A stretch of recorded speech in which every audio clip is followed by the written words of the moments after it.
টিটাগড়ের বিস্ফোরণ কাণ্ডে এনআইএ তদন্তের দাবিতে বিজেপির ব্যারাকপুর সাংগঠনিক জেলার ডাকে আয়োজিত হলো প্রতিবাদ সভা। টিটাগড় বিস্ফোরণ কাণ্ডে এনআইএ তদন্তের দাবি বিজেপির ব্যারাকপুর সাংগঠনিক জেলার ডাকে আয়োজিত পথসভা। টিটাগড় থানার ঢিলছোড়া দূরত্বে টিটাগড় পৌরসভার অন্তর্গত ৪ নম্বর ওয়ার্ডে বোমা বিস্ফোরণের ঘটনায় টিটাগড় পৌরসভা ৪ নম্বর ওয়ার্ডের পৌরপিতা আরমান মণ্ডলকে গ্রেফতার করেছিল পুলিশ। এরপর থেকেই শুরু হয়েছে রাজনৈতিক চর্চা। বিজেপি কংগ্রেস প্রত্যেকেই তাদের মতন করেই ঘটনার বিরোধিতা করে প্রতিবাদ জানিয়েছিল।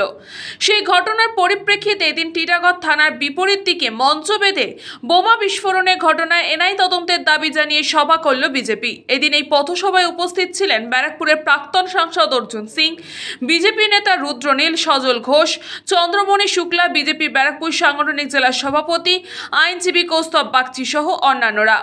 প্রতিবাদ সভা শেষে সাংবাদিকদের মুখোমুখি হয়ে অর্জুন সিং বলেন, এনআইএ তদন্ত এই জন্য বলছি, ভারত সরকার নতুন যে আইন এসছে সেখানে স্পষ্ট বলা আছে এক্সপ্লোসিভ হলে তাকে এনআইএ ইনকোয়ারি করতে পারে যদি এনআইএ সেটা বুঝে।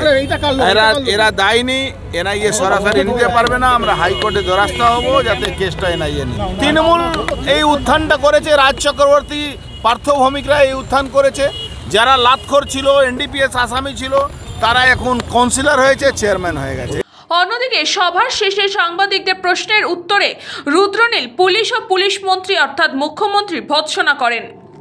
তৃণমূলের ক্রিমিনালদের এবং এরা টাকার লোভে, এরা ক্ষমতার লোভে মানুষ মারে, এটার বিরুদ্ধে সর্বাত্মক প্রতিবাদ হওয়া উচিত। ভারতীয় জনতা পার্টি প্রতিবাদ করছে।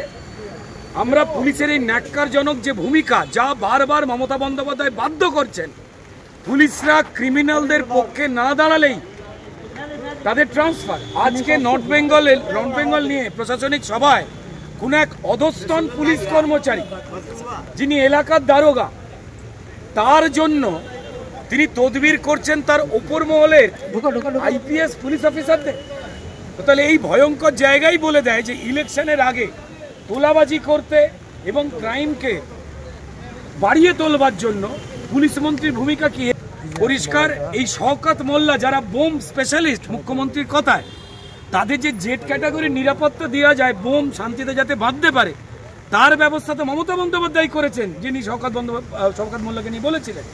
তো ফলত এইখানে আরমান তো তৃণমূলের মানুষ মারা, লুট এবং বোম শিল্পের যে আরমান বা স্বপ্ন, সেটাই পূরণ করছে।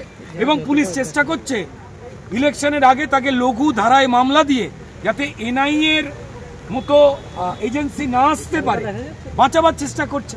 তবে তার বিরুদ্ধে ভারতীয় জনতা পার্টি এবং সাধারণ মানুষ তারাও যে চাইছে লড়াই, আমরা সেই লড়াইটাই লড়তে চাই। কৃষ্ণা পালিতের রিপোর্ট, নিউজ বঙ্গ টাইম।